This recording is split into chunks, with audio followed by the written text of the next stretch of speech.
I'm WHAV meteorologist Gary Best with wave weather. It'll become partly to mostly cloudy during the night with a few overnight showers, low temperature, low 50s. During the day Tuesday, lots of clouds, a few showers around, high temperature into the mid-60s, partial clearing at night, 50s, and a much warmer day on Wednesday, summer-like, with sun and clouds and about 80 to 85.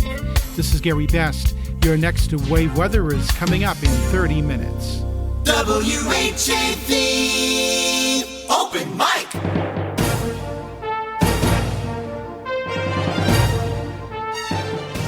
From the Edwin B. Johnson Newsroom, WHAV presents the Open Mic Show with Tim Coco. Make your voice heard. Call 978-374-1900. That's 978-374-1900. Or email tcoco@whav.net.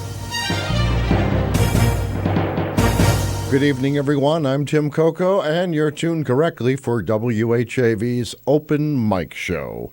Chris Porter is producing in master control, and we value Chris's efforts. He keeps this show pretty much on the air, and we thank him for that. He also keeps 4 other radio stations on the air, as I've mentioned before. So, any event. Tonight, very packed schedule, very interesting guests are joining us. Coming up after the news at 7 o'clock, we're going to have Kevin Wilson and Amy McCorkle of Spotlight Playhouse. They're going to be talking about their upcoming production of Guys and Dolls. So Kevin and Amy coming up after the news at 7 o'clock. Before that, about quarter of, Joel Wool will be joining us by telephone. He describes himself as an itinerant rabble-rouser at Clean Water Action, and that's important because there's going to be a forum in Haverhill this week, Haverhill Environmental Forum, Thursday, May 26th at the Haverhill Public Library, and the forum asks a pretty big question. Do we need new fracked gas pipelines? And what is our alternative? If you're not familiar with the term fracked gas, this is that method where big oil companies pour hundreds of thousands of gallons of chemicals into the ground to release petroleum products, including natural gas. It's kind of unnatural natural gas, if you will. We're going to learn more about the issues surrounding that and in advance of the forum, which you should attend at Haverhill Public Library Thursday, May 26, 7 to 9 p.m. You can watch and listen to the Open Mic Show for the next 2 hours at whav.tv on your computer or smartphone. And happily, we're on Haverhill Community Television, HC Media, Channel 22 in Haverhill. You can also watch on Facebook until about 8 o'clock. Facebook cuts us off a little early. That feed is high definition. So go to WHAV's Facebook page. Make sure you like it while you're there, and you can watch this program in high definition. So you have plenty of choices for watching. Also, you can listen, of course, 24 hours a day, 7 days a week to WHAV, and you can listen to this program at WHAV.net on your computer or smartphone, and on AM radio 1640 in northern Haverhill, Plastow, and Atkinson, New Hampshire. Now, coming soon, and I want to talk a little bit about this, coming soon to 97.9 FM. Now, we've been talking coming soon, but some major developments have happened that mean we're ready to go, but for some dollars. And this is a nonprofit, as I'm begging, so that proves it. WHAV.net's having a reunion of the radio stars. Some really big names, not only from WHAV's past, but really big, formerly and current in some cases in Boston radio and television. Let me tell you, confirmed attendees coming to WHAV's reunion of the radio stars include Paul Belfay, Joe Clementi, Bob Clinkscale, who's on Channel 5, Joanne Duty was at WFNX, Patricia Johnson, Mark LeMay, Dave McCauley, Bill Maxwell Masick, Eric Scott, and Mark Watson. And I believe we had one just this weekend join in. Eddie McGee will be joining us as well. The reunion of the Radio Stars takes place Wednesday, June 8th, 6 o'clock at Maria's Galleria Banquet Room, 85 Essex Street. Tickets are $45 a person, but really includes everything. It's a wine tasting with food. So unless you want something unusual, you can pretty much eat, drink, and be merry, as they say, at WHAV's Reunion of the Radio Stars. It's a fundraiser. If you'd like more information, you can call us. Chris will answer 978-374-1900. 978-374-1900, or you can visit WHAV.net on your computer or smartphone. Also can listen to WHAV on cable television, usually the audio behind these bulletin boards in Andover, Channel 8, occasionally Haverhill, Channel 99, Methuen, Channels 8 and 22 on Comcast, Channel 32 on Verizon Fios, Plasto and Sandown both on Channel 17 in those communities. So again, if you're just joining us, a pretty packed evening. We'll have Joel Wool from Clean Water Action on by telephone in just a few minutes. And then after the top of the hour, Kevin Wilson, Amy McCorkle from Spotlight Playhouse. They're going to discuss their latest production, Guys and Dolls. Some big news today. If you've been listening to WHAV or monitoring WHAV.net, you have some idea. There was yet another one of those robocall bomb threats. It came this time to Pentucket Lake School. Now, there was no danger, apparently. These things, there were 9 of them across the state today, or at least 9. And this is just some kind of crazy person who's managed to have these robocall bomb threats go to public schools. It's just craziness. But Haverhill Public Schools, Haverhill Police, State Police, and the Bureau of Alcohol, Tobacco, Firearms, and Explosives took it seriously. Students and faculty did what they call shelter in place and just stay put while the police dogs sniffed around. No bombs were found. None have been found during this recent spate of bizarre bomb threats. Perhaps you'd want to talk about that later in the program, 978-374-1900.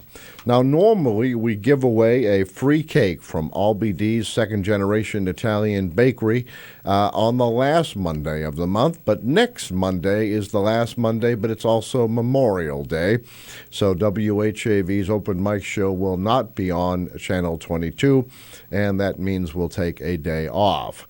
So we're going to give away the birthday cake for June birthdays and anniversaries. We're giving that away tonight about 8:15. So you still have a chance to wish someone a happy birthday or a couple a happy anniversary if they're celebrating in June. And we'll see how Brian has had a pretty good string of luck. His friends and family and associates won quite a few times in a row, not the same person, but people that were nominated. Then his winning streak has been broken the last few months, so we'll see what happens. So here's your chance. Wish someone a happy birthday or a couple a happy anniversary. Chris will take down the name, then you come on the air and give your greeting. That simple. And then we'll draw the winner to receive a free 7-inch cake, choice of chocolate or vanilla from Albide's second-generation Italian bakery, 140 South Main Street, right here in Bradford.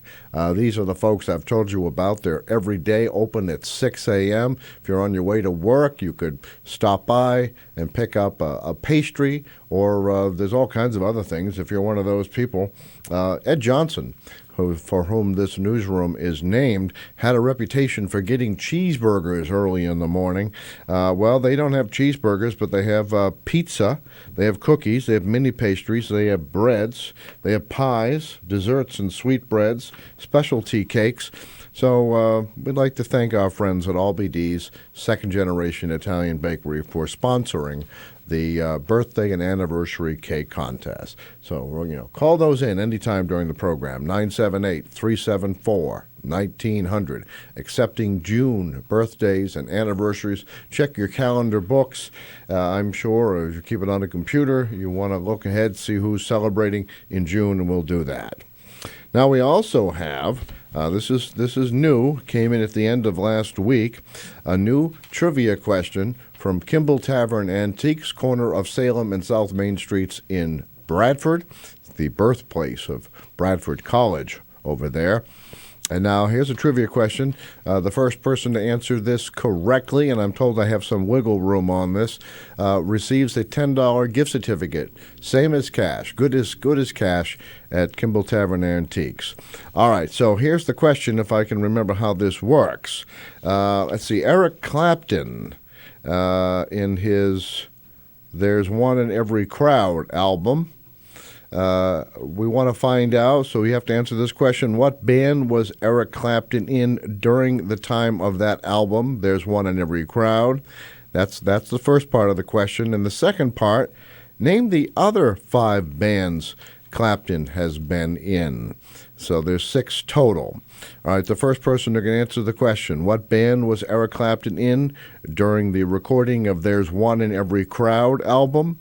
And 2, name the other 5 bands he was in, and you'll receive a $10 gift certificate to Kimball Tavern Antiques. Now, this is the prize show, so there's even more. All right, you can get a free pass to John Greenleaf Whittier Birthplace in Haverhill, 305 Whittier Road. But if you act before midnight tomorrow, you have, you can act anytime you want. But you can also receive the same pass will let you into the Whittier Home Museum in Amesbury. Now, I hope you all know who John Greenleaf Whittier is by now.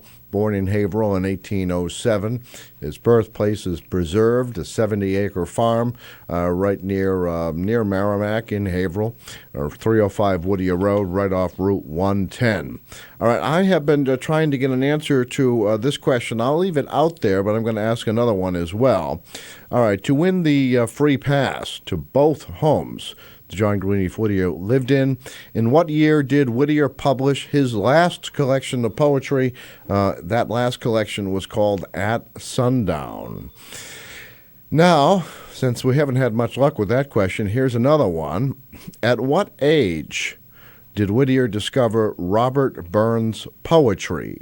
At what age did Whittier discover Robert Burns' poetry? Robert Burns was said to have inspired Whittier, and he had that book. We'll give you bonus kudos if you know more about Robert Burns. So that is the basis of many of the things we're going to discuss tonight. But again, WHAV-FM is days away, if we had the money, from being on the air at 97.9. Very good signal from our engineers' coverage maps. It's going to serve not just Haverhill, but all of the surrounding communities. And really is worthwhile, especially during an emergency when maybe cell phones or internet isn't working. You'll have the ability to still hear WHAV at 97.9 on your dial. Let's tell you a little more again about these. The confirmed guests are, I'm going to try to remember some of their biographical information off the top of my head. Paul Belfay. Now, you may not recognize some of the names, but Paul Belfay not only was at WHAV, but it was at WZID up in Manchester, New Hampshire. Michael Burns at WHAV, but now very popular host at Magic 106.7 in Boston. Joe Clementi, WHDH News for many years, a legend in broadcasting, goes back to the 1950s at WHAV. He'll be coming to the reunion of the Radio Stars. It's also Bob Clinkscale. Now, Bob was known on WHAV in the late 50s as Bob Douglas. And in fact, it was his voice used in the testing of the FM transmitter that was used in 1959. So it's really appropriate that he's coming. He was anchorman, a very important position at Channel 5 WCVB in Boston. Joanne Duty, a couple of stints at WHAV, but also has quite a fan following from her work at the Phoenix Radio, WFNX. Pat Johnson, Patricia Johnson, wife of the late Edwin V. Johnson. She is a radio personality in her own right, co-hosted a show with her then future husband in the 1950s, and that was Friday Night Shoppers. They married actually on the air. The recording of the wedding was played on the air, and then they returned to their show, by then called The Newlyweds. Mark LeMay, you still hear him almost every 15 minutes on WHAV. He does the imaging, but he was WHAV's former news director way back when, and has worked at WCCM and I think it's ALE down in Fall River. Dave McCorkle's got quite a resume. Worked at WHAV. Is currently on WNBP, but he's been on some other stations, WVBF. And by the way, I had that sort of as a kind of a trivia question last week. Does anyone know what VBF means, or what it did mean when WVBF Framingham was on the air with those call letters? The letters actually have a meaning, and it may surprise you what they are. And let's see, we have Bill Masick. He's a Haverhill City Councilor, but he was known to many listeners as Bill Maxwell in various radio stints going back to WNBP in Newburyport. He was on WHAV as well. Eric Scott. Eric Scott's up in the Laconia Lakes regions on the air, and what is that, 94.1 mix? I know it's WFTN, but they don't call it that. Mix 94.1. Isn't that a frequency you're on? Yeah. All right. Chris is on that frequency, but for another station.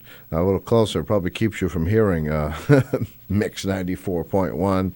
In any event, he was at WHAV. And then, of course, Eddie McGee has quite a track record in radio as well.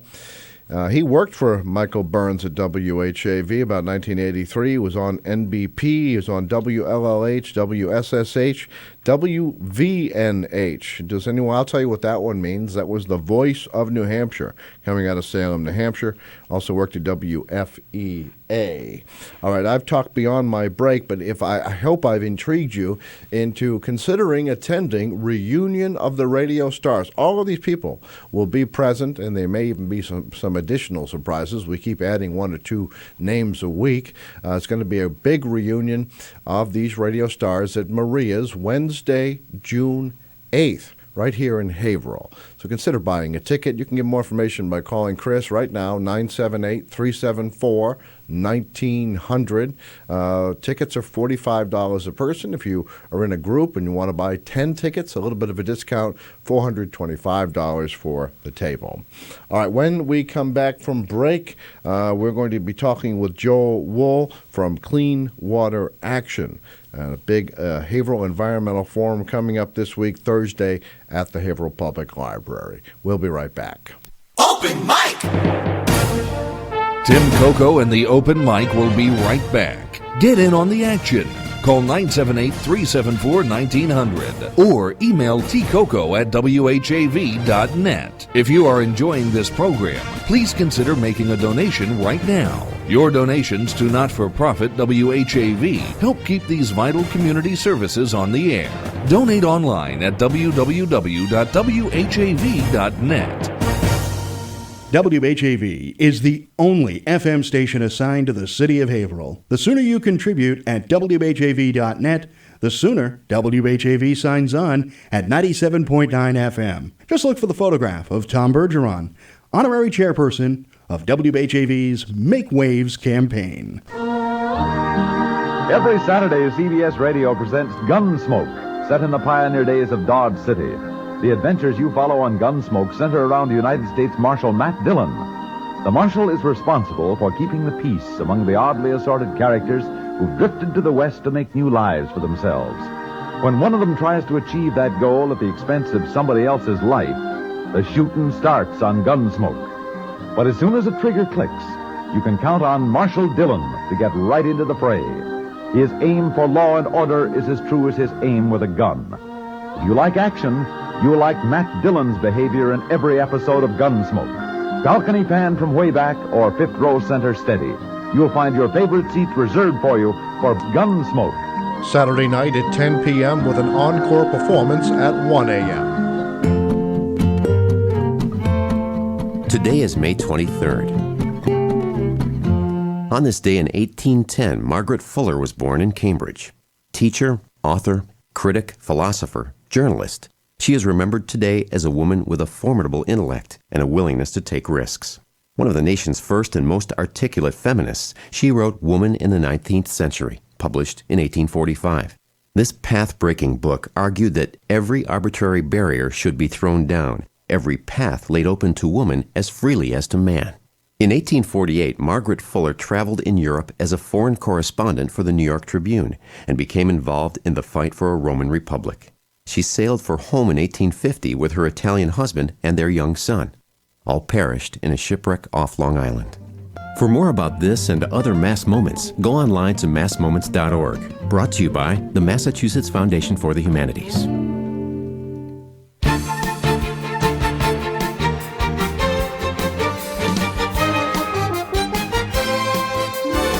WHAV Open Mic.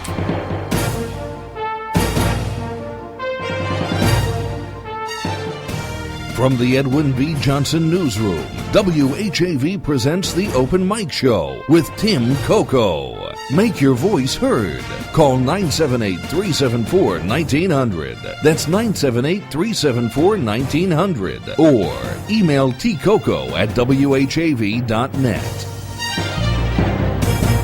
Welcome back to the Open Mic Show. I'm Tim Coco. Chris Porter is in Master Control. On the line now, we have someone who describes himself as an itinerant rabble-rouser. Are you there, Joel? I am, and thanks for inviting me on, Tim. Now, of course, I couldn't help but notice that you've been on before, but you went to Emerson. You discovered, apparently, that radio is poorly paying and went on to something that's almost equally poorly paying, public service. Is that right? Well, you know, I got to tell you how I got into working for a national environmental group was doing a lot of media communications work, so audio, video, web, etc. So the skill set that I got in media arts training was absolutely actually did ensure my career path. Well, see, there it works. It works sometimes. All right. Well, Joel is with Clean Water Action, one of several sponsors of the Haverhill Environmental Forum this Thursday, May 26th. At the Haverhill Public Library from 7 to 9 p.m. Other sponsors are the Massachusetts Sierra Club and the Mass Climate Action Network, and it's also co-sponsored by the Universalist Unitarian Church in Haverhill. In fact, the moderator will be Richard Smith from the Universalist Unitarian Church. Joel, a lot of people, and I tried to give a quick explanation, but many don't understand the problem with fracked gas and what fracking is. But you've asked the question in this forum, do we need new fracked gas pipelines? And also asked, what is our alternative? Do you want to kind of spell out what you're trying to achieve with this forum and what it is that people should know about fracked gas? Absolutely, and let me actually start somewhere else. My framing of this issue, you know, we're partnering with a bunch of folks, and a big part of the energy debate has been around gas pipelines that would bring in frack gas from the Marcellus Shale. But let me just back up from that for a second to say Massachusetts is at a huge energy transition. We have coal and nuclear power plants going offline, and we need to figure out a way to replace a lot of that power, but also to do other things, keep energy affordable, and meet our climate goals, meet our, have a healthy, livable environment. So policymakers, and as well as many entrepreneurs, energy sector folks, are trying to figure out how to do all of this at the same time. And while some folks have stake in a particular industry, others are up on Beacon Hill and trying to legislate how are we going to, encourage new clean power options. So what we've seen over the past couple of years is coal plants and nuclear plants, like I said, start to wind down, and proposals to replace those with a lot of big build gas infrastructure, which is kind of, in a way, sort of like more of the same. And the prevailing logic of our energy grid up to this point has been this big build system, and also, unfortunately, a highly polluting one. And what we've seen again in the past about 2 years is some of that logic slowly start to be questioned as many people have spoken up and wanted to move towards a more distributed, energy, locally controlled power grid. So every year, Massachusetts, as in the eastern part of the country, we're not extracting fossil fuels here. We don't drill here. That's right. Every year that we're bringing in fossil fuels, we send billions of out of state. But now we have an opportunity to actually keep a lot of that, if we can generate power locally, or generate much more of it locally, keep a lot of those dollars we spend on our utility bills in our state and in our region, and hopefully also reduce overall expenditures as well, so that more people can... That's an interesting angle. I hadn't really heard that before, but that's another positive here. So if we can generate our own energy, we can keep those dollars locally as well, rather than sending them off to some big corporation someplace else, perhaps even out of the country, as we know with our London-based national grid. So, although they're not generators, they're distributors. There's some other words I use for them too, but that's another time. But right.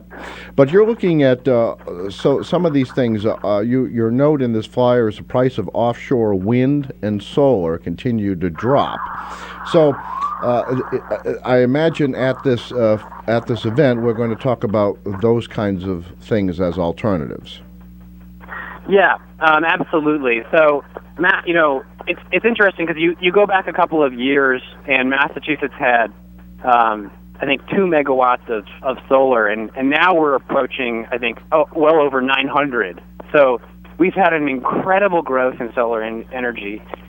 With wind, we have these huge federal leases, basically approved, huge pieces of ocean where we can develop offshore wind. People describe Massachusetts, the Atlantic coast, as the Saudi Arabia of wind. Oh, good. I'll leave it to you to think about whether that's a good comparison to use or whatnot. But the point is quite apt that we have an immense resource that is far more local than either, I would say, the Marcellus Shale, so Pennsylvania, the gas that people are fracking, or I would say hydropower, which is another big energy proposal. And we might need to do, we're in the near future, we're going to need to do a bit of a mix, but we don't need to be building out more fossil fuels. Right now, Massachusetts relies on gas for about 50 to 60% of our power generation. So if we were talking about energy diversity as well as moving towards cleaner energy, we need to start to moderate that and then bring on large-scale renewable resources.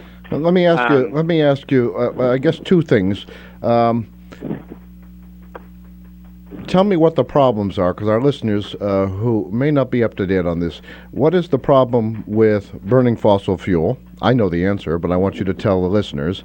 And sure, what is the additional problem of using chemicals to frack petroleum products from the ground?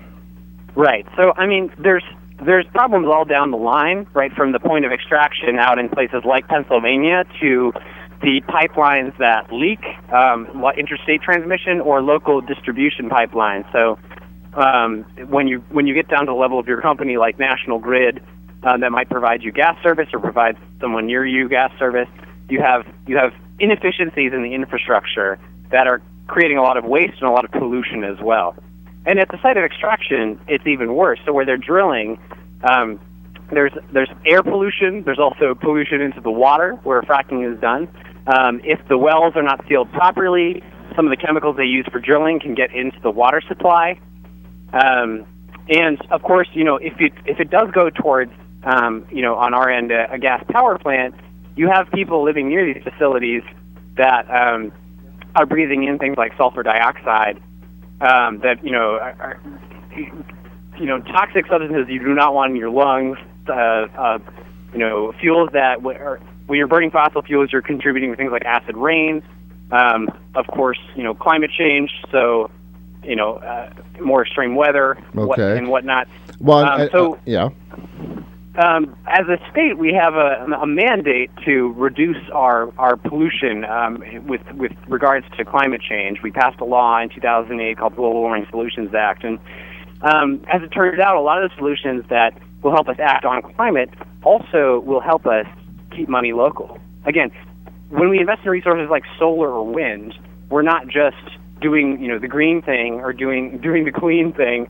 It's also the money is going to industries that are built and grown here. Our solar industry in Massachusetts is 15,000, so we should be working on expanding things like that. And that's part of what we want to be talking about on this coming Thursday evening at the Haverhill Library at 7 p.m.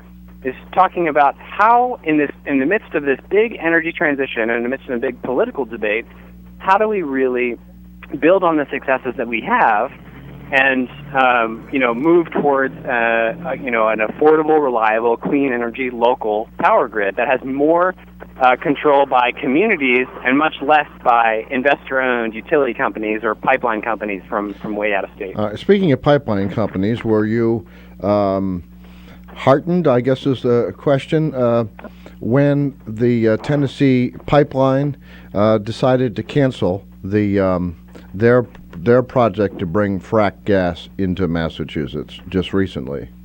Absolutely. I mean, this is a way overblown project that was essentially set up for export. Massively oversized beyond anything that we could need here, and also seeking a huge subsidy. So you had a lot of not just progressive environmental folks, but also fiscal conservatives and people who care about land rights coming out against this project. And quite a number, I should say, in the Merrimack Valley, actually, who came out against this project, Democrat and Republican. No, there was bipartisan support. All right, I'm afraid we're running out of time, but can you go through the list of speakers for Thursday night at Haverhill Public Library? Sure. So as you mentioned, local activist Richard Smith from the UU Church is going to be moderating. And we'll have presenters from the Sierra Club. I will be one of there, and also a really amazing professor from Boston University who's done a lot of research on gas pipeline leaks, talking about not just the climate impact, but how this hit to when we have inefficient fossil fuel infrastructure locally, how that is a hit to our pocketbooks as well. And so we'll be talking about some of the certainly the environmental concerns, but also the other concerns as we discuss ways and real active live debates regarding our transition to a clean energy future. Well, Joel Wool, thank you very much for helping us out here. So this event takes place this Thursday, May 26th, from 7 to 9 p.m. at the Haverhill Public Library, which is at 99 Main Street in Haverhill. And we're going to answer these questions, hopefully. Do we need new fracked gas pipelines? And what is our alternative? Thank you, Joel, from Clean Water Action, and we look forward to seeing you in Haverhill on Thursday night. Thanks so much. I appreciate your time. Take care. All right, take care. Bye. Okay, we are a little late for news. After local news, we're going to have... Do you want me to take that birthday call now? All right, let's take... Is it on my end? All right, you're on the open mic show. I hear you have a birthday wish for someone. Are you there? You have to listen to your phone. Hi, how you doing? Yes, hi there. How are you? Yes, are you there? Yes, I'm here. Well, you have a birthday wish for someone? Yeah, I got 3. Oh, you have 3. All right. So, whose birthdays are you wishing? Roy. Okay, Roy. When's Roy's birthday? His is June 2nd. June 2nd for Roy. Who else? And Debbie. Debbie? When's Debbie's birthday? And her birthday is June 4th. June 4th, okay. And last but not least? And Jan Racer, her birthday is the 28th. Okay, so we got 3 entries for birthdays. You've given all those names to Chris in the studio? Yeah. Oh, good. All right. So we're going to do the drawing in about an hour from now. So stay tuned. And thank you very much for calling the Open Mic Show and wishing all these great people birthday wishes. Thank you. Take care. Bye. All right. A little behind schedule right now. We're going to go to local news with WHAV News Director Dana Esmel, national news, local weather, and when we return, we have Kevin Wilson and Amy McCorkle from Spotlight Playhouse discussing Guys and Dolls. We'll be right back. Open mic. Tim Coco and the Open Mic will be right back. Get in on the action. Call 978-374-1900 or email tcoco@whav.net. If you are enjoying this program, please consider making a donation right now. Your donations to not-for-profit WHAV help keep these vital community services on the air. Donate online at www.whav.net. It's 7:08. WHAV LP Haverhill. WHAV is a nonprofit community service of Public Media of New England, Incorporated.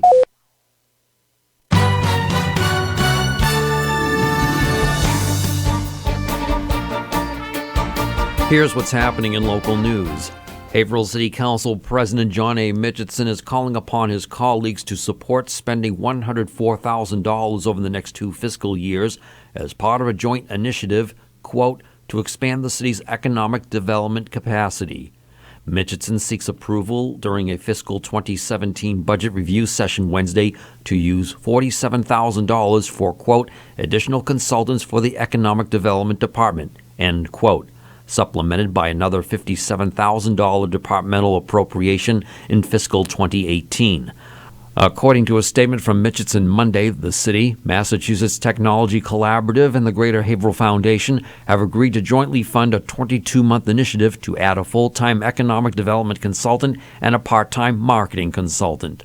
Both will work under Economic Development Director William Pillsbury Jr., but they will not be city employees. The total cost will be $235,000 through March of 2018, of which $131,000 would be shared by MTC and GHF. Quote, I couldn't be more excited. I agree with the intent of creating a position, Pillsbury told WHAV.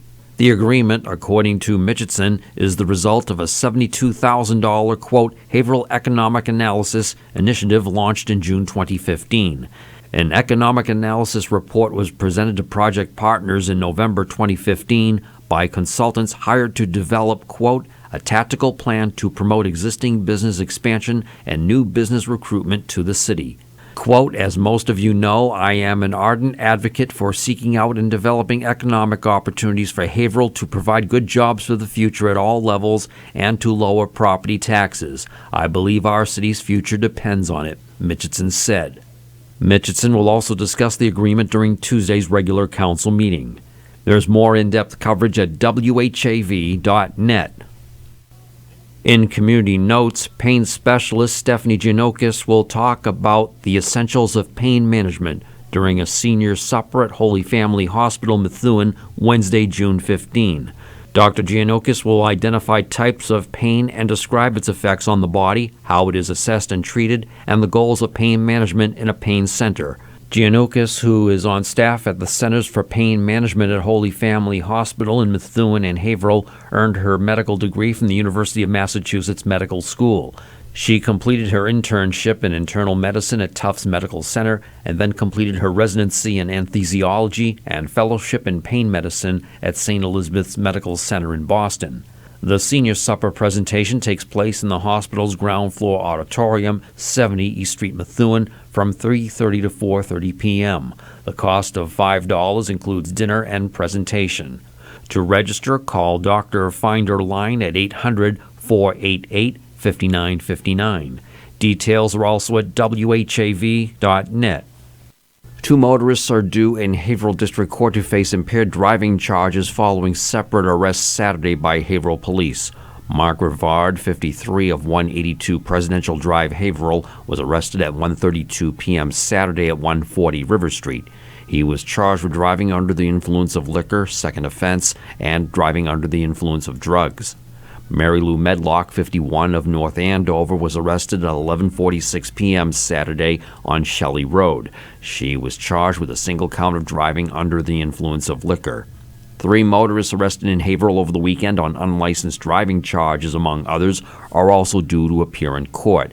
Heriberto Rivera Negron, 27, of 165 Winter Street, Haverhill, was arrested by Haverhill Police at 7:44 p.m. Sunday at 73 White Street. He was charged with driving with a suspended license and operating a motor vehicle without an inspection sticker. Luis Miguel Santiago, 29, of Lawrence, was arrested at 11:48 a.m. Saturday at 31 Fifth Avenue. He was charged with driving with a revoked license and a number plate violation. Jason Panabianco, 19, of North Reading, was arrested at 1:34 p.m. Friday on Main Street. He was charged with driving with a suspended license, failure to stop or yield, and not having a license in possession. In other police news, 2 Haverhill men arrested separately by Haverhill Police Friday on assault charges were due to appear in district court. Jared Gonzalez, 22, of 5 7th Avenue, Haverhill, was arrested at 12:15 p.m. Friday on Cedar Street. He was charged with assault with a dangerous weapon, threat to commit a crime, and disturbing the peace. David Haskell, 24, of 7 Rose Street, Haverhill, was arrested at 12:12 p.m. Friday at 395 Main Street. He was charged with assault with a dangerous weapon and disturbing the peace. Remember, WHAV is the only Haverhill-based news source, and it's always free. In the Edwin V. Johnson newsroom, this is Dana Esmel. From Feature Story News in Washington, I'm Rebecca Foster. Results in Austria's presidential election are finalized, and the far-right candidate has lost to an independent. It was the election all of Europe was watching because it could have produced the European Union's first far-right head of state. Our Europe correspondent Kevin Ozebek has the latest from Brussels. Now that all the votes have been tallied, independent candidate Alexander Van der Bellen can declare victory. The numbers show he just narrowly beat out far-right candidate Norbert Hofer. Norbert Hofer ran a campaign against immigration. Last year, Austria saw 90,000 asylum seekers enter the country as Europe faces its worst refugee crisis since World War II. Alexander Van der Bellen ran on a pro-European Union platform. The United Nations has condemned the bombings of 2 government areas of Syria, which have killed at least 78 people. The Islamic State group has claimed responsibility for the attacks. Nick Harper reports from UN headquarters in New York. The multiple attacks were well coordinated and well timed. 3 bombs set off in a bus station in the city of Tartus, 4 in a residential area of Jabla. Tartus has a large military garrison in the city and has so far escaped much of the conflict over the last 5 years. Jabla is considered a stronghold of Syrian President Bashar al-Assad. It's believed IS targeted the Alawite community, the president's Shia sect. The UN Secretary-General Ban Ki-moon condemned the attacks and also expressed his great concern for escalating military activity in a number of areas in and around the capital, Damascus. Nick Harper, New York. The U.S. has lifted a decades-long arms embargo on Vietnam during President Obama's trip to the capital, Hanoi. Mr. Obama is the 3rd American president to visit the capital since the U.S. war with Vietnam ended in 1975. He said the lifting of the embargo removed a lingering vestige of the Cold War. Here's our U.S. correspondent, Lorna Shattuck. The move from the US has crucial symbolism as Beijing and Washington battle for influence in the Western Pacific, with China asserting more territorial claims. Mr. Obama says the lifting of the ban, in force since 1984, wasn't related to American policy on China, but rather is part of normalizing ties with a former enemy. Up until now, Vietnam's relied on former Cold War ally Russia for most of its defense equipment. It's likely that much of the US hardware now on offer will still be too expensive, and Hanoi will tread carefully in its purchases so as not to overly antagonize the Chinese. Human rights groups had asked Mr. Obama to hold off on lifting the ban until Vietnam released some prominent political prisoners and stopped police beatings of protesters. They say the move is giving the country a reward it doesn't deserve. From bureaus worldwide, this is FSN. Wave weather. I'm WHAV meteorologist Gary Best with wave weather. It'll become partly to mostly cloudy during the night with a few overnight showers, low temperature, low 50s. During the day Tuesday, lots of clouds, a few showers around, high temperature into the mid-60s, partial clearing at night, 50s, and a much warmer day on Wednesday, summer-like, with sun and clouds and about 80 to 85. This is Gary Best. Your next wave weather is coming up in 30 minutes. For live and local talk, listen to the Open Mic Show, Monday nights. You can also see the program at WHAV.tv. WHAV, the only Haverhill-based news source, and it's always free. Stay informed each day with local news, coupled with FSN's worldwide coverage. WHAV LP Haverhill, the only Haverhill-based news source, and it's always free. Catch the wave. WHAV.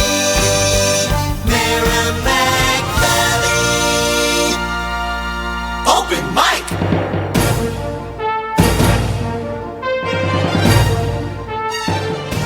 From the Edwin B. Johnson Newsroom, WHAV presents the Open Mic Show with Tim Coco. Make your voice heard. Call 978-374-1900. That's 978-374-1900. Or email tcoco@whav.net. And welcome back to the Open Mic Show. I'm Tim Coco, and my guest, right next to me, Amy McCorkle, is president, is that right, of Spotlight Playhouse. Wow, what a big title. Woohoo!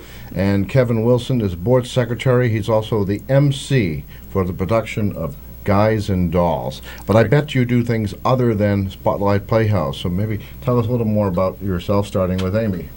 Well, I am a life coach by profession. I don't know what else you want to know. I knit crazy, colorful baby sweaters, and I like to play on stage and off stage, both. Very good, very good. Kevin, you've been on the Open Mic Show before. Tell us a little bit about yourself. I am... He has a radio voice. And a radio face, I've been told. I tell me that too. But am a professor of religious studies and theological studies at Merrimack College, and also work as a copywriter and a web designer and developer the other half of the time. And then there's a third half, apparently. And there's a third half, and the third half I act and play banjo. Banjo, yes. No less. Oh, wait a minute. I don't know if I know that. I should have asked you to bring your banjo. Oh, oh, you're so happy I did. Another time. Yes, I am. All right. Maybe another time, Kev.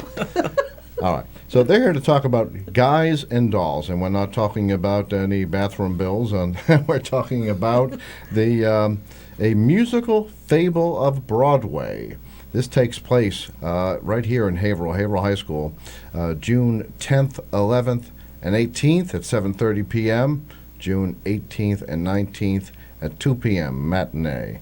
All right. Why don't we start with, for those unfamiliar with the play, whoever wants to take this, what's the general plot of Guys and Dolls?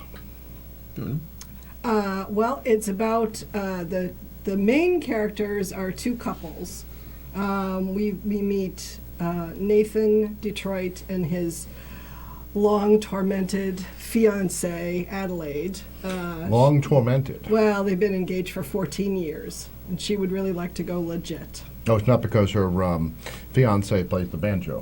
No. Not it's a different. He's a gambler, which is a much more acceptable vice. I see.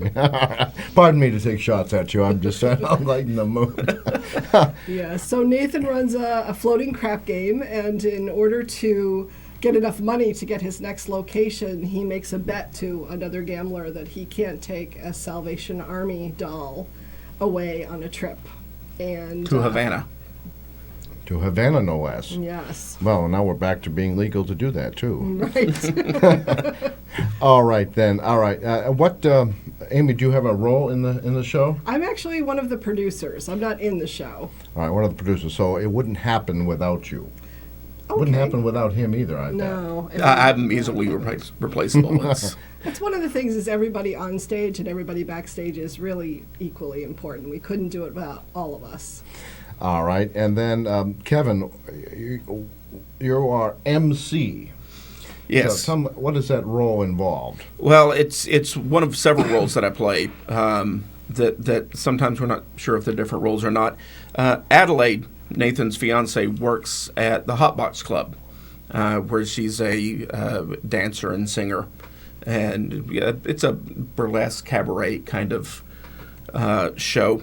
And I'm the MC that introduces the acts there. And I also play one of the gamblers in the chorus with my character's named Society Max. Society and Max. There's also Harry the Horse and Angie the Ox, who's played by my son Duncan Wilson, whom you met before. Also on this program. Yes. Very good. So. Am I gone? All right.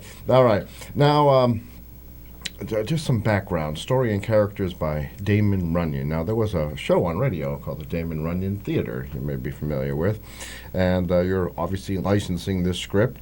Adults, $20. Members or seniors, members of Spotlight Playhouse, seniors $18. All right, why don't we talk a little more about your roles after we take a brief break for Community Spotlight. We'll be right back. Open mic! Tim Coco and the Open Mic will be right back. Get in on the action. Call 978-374-1900 or email tcoco@whav.net. If you are enjoying this program, please consider making a donation right now. Your donations to not-for-profit WHAV help keep these vital community services on the air. Donate online at www.whav.net.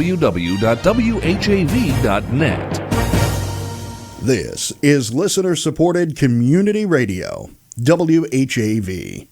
WHAV is the Merrimack Valley's Pacifica affiliate. Catch the wave! The most trusted man in America, news anchor Walter Cronkite, once said, "It is absolutely essential in a democracy to have competition in the media, a lot of competition." That sentiment is one of the driving forces behind WHAV's expanded local news effort. This is News Director Dana Esmail inviting you to listen to my hourly weekday newscasts right here on WHAV. You'll also find the area's most comprehensive local news reporting at whav.net on your computer or smartphone. Remember, WHAV is the only Haverhill-based news source, and it's always free. And that's the way it is. Community Spotlight. The Haverhill Council on Aging is offering a trip to the Peabody Essex Museum to see the exhibit Asia in Amsterdam, the Culture of Luxury in the Golden Age. The trip is planned for Wednesday, June 1st.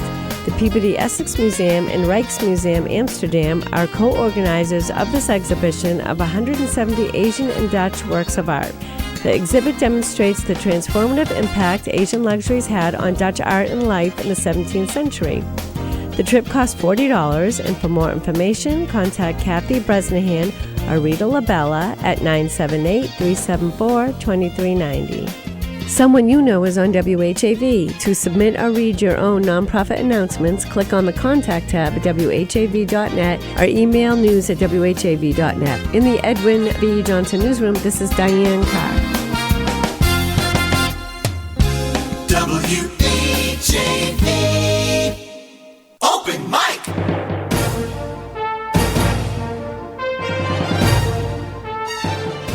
From the Edwin V. Johnson Newsroom, WHAV presents the Open Mic Show with Tim Coco. Make your voice heard. Call 978-374-1900. That's 978-374-1900. Or email tcoco@whav.net. Welcome back to the Open Mic Show. I'm here with guest Amy McCorkle, president of Spotlight Playhouse, and Kevin Wilson, who's a board secretary for the group, but also is going to be MC in the musical production. We want to make sure we get that across, the upbeat musical production of Guys and Dolls. Now, although this is taking place at Haverhill High School, it has nothing to do with schools. Just tell us about Spotlight Playhouse. Since you're the president, you might know something about it. A little bit. We're a community theater-based organization. We've been in Haverhill since, this is our 7th season of performing in Haverhill. And we've been growing very steadily, starting to attract talent from all around the state. We have a great group that's come in for this show, a new director for us, a new choreographer, and a new music director, all of whom are just absolutely fabulous, and some terrific new talent. So people will see some new favorites as well as some old favorites when they come out to see the show. And you tend to float as far as where these performances take place. You were in Haverhill City Hall at times, but you've also done Haverhill High School. It's true. We don't have a permanent home right now, so send anyone have $1 million left over, just send it over. All right, that would be great. Thank you. We'll do that. Just save a little for HAV, but that's all right. All right. Let's make sure everyone knows then. How does one get tickets to see Guys and Dolls? There are several different ways, and you can find out about all of them at spotlightplayhouse.org. Tickets are available online through our website. You can also contact us by email. You can also... What is the email? The email is tickets@spotlightplayhouse.org. Tickets. And that's also on the website as well. All right. Now, if someone does not have internet access, we do have some older viewers or who may just don't want to use the web. Is there another way? They can also call. We do have a phone number that they can call. Do you know what that number is? It should be on the sheet in front of you. Is it? I don't know it off the top of my head. Let's see. Don't see it. I don't see it either. All right. Well, I'll tell you what, folks. If you are interested, we will get that information and have it handy, and Chris can answer that question. But Spotlight Playhouse, Guys and Dolls, it's an upbeat musical, and it takes place June 10th. Well, you have a choice, unless you go to all of them, right? That wouldn't be a bad thing. Bad thing, no. June 10th, 11th, 18th at 7:30 p.m., or June 18th and 19th at 2 o'clock matinee, Haverhill High School. Should know where that is, but it's 137 Monument Street for those who want to plug it into GPS. Tickets for adults are $20. If you're a member of Spotlight Playhouse, which is a nonprofit organization, yes, or a senior citizen, it's $18. You can get information on the web at spotlightplayhouse, one word, .org.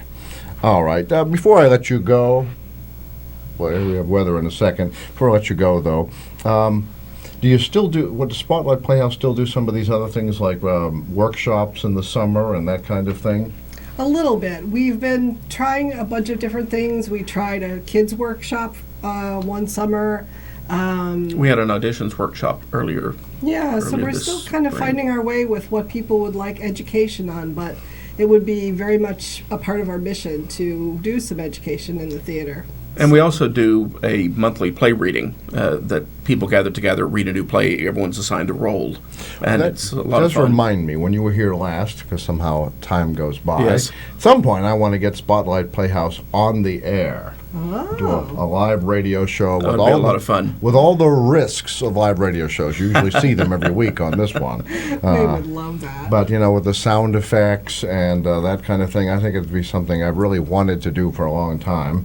And we'll be on FM shortly. We have all of our permits, and we're just waiting for, like other nonprofit beggars, a little more money to finish buying our transmitter. And who knew that 500 feet of special cable was $7,000, but that's another thing. But anyway, Guys and Dolls, June 10, 11, 18 at 7:30, June 18th and 19th at 2 in the afternoon at Haverhill High School. Any last word about the cast? Some names that maybe our viewers will know them. Well, let's see. Becca Shore is playing Adelaide. Jason Mayette is playing Nathan Detroit. Mel Biso is playing Sarah. And Sky Masterson is Chaz Kircher. I hope I said that right. Oh, right off the top of her head. Great. And Kristen Hughes is the director. This is the first time. She's well known to many people in the community theater community in Massachusetts, and this is the first time that she's directed a play for us, and we're thrilled to have her with us. She's had many Dash nominations, and then our set designer has had many set nominations as well, so we've got some really stellar folks. I've seen some of your sets in the past, and frankly, they look like permanent structures. They're so well constructed. It's not the old, or if it is the old canvas and paint, it doesn't look like it. Some of the stuff looks pretty amazing. Our designer is Yes. Jim DiStefano, and when we did Arsenic and Old Lace in 2014, he basically built a house. Well, that's what I was thinking. That's exactly the one I'm thinking of, thinking maybe we could build my house. But anyway. I'll let him know. So that for that. All right, then. And Kevin, last time you were here, I believe you were with your son. Is your son still involved in Spotlight Playhouse? He is playing Angie the Ox in this. He's graduating from Masconomet High School in about 2 weeks, and he'll be attending the University of Maryland starting in the fall. So send some cash his way, too. Well, thank you very much for coming on and discussing Guys and Dolls here on the Open Mic Show. Thank you. I look forward to seeing the production, and I will be there. Thank you very much for coming on. Thank you, Tim. Thank you for having us. We're going to go to local weather, and we'll be back with more of the Open Mic Show after that. Open mic! Tim Coco and the Open Mic will be right back. Get in on the action. Call 978-374-1900 or email tcoco@whav.net. If you are enjoying this program, please consider making a donation right now. Your donations to not-for-profit WHAV help keep these vital community services on the air. Donate online at www.whav.net. It's 7:33. This is Pacifica Radio for the Merrimack Valley, WHAV. Catch the wave! The most trusted man in America, news anchor Walter Cronkite, once said, "It is absolutely essential in a democracy to have competition in the media, a lot of competition." That sentiment is one of the driving forces behind WHAV's expanded local news effort. This is News Director Dana Esmel inviting you to listen to my hourly weekday newscasts right here on WHAV. You'll also find the area's most comprehensive local news reporting at whav.net on your computer or smartphone. Remember, WHAV is the only Haverhill-based news source, and it's always free. And that's the way it is. Wave weather! I'm WHAV meteorologist Gary Best with wave weather. It'll become partly to mostly cloudy during the night with a few overnight showers, low temperature, low 50s. During the day Tuesday, lots of clouds, a few showers around, high temperature into the mid-60s, partial clearing at night, 50s, and a much warmer day on Wednesday, summer-like, with sun and clouds and about 80 to 85. This is Gary Best. Your next wave weather is coming up in 30 minutes.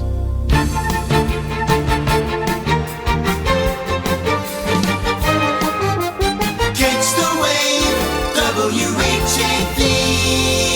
Open mic!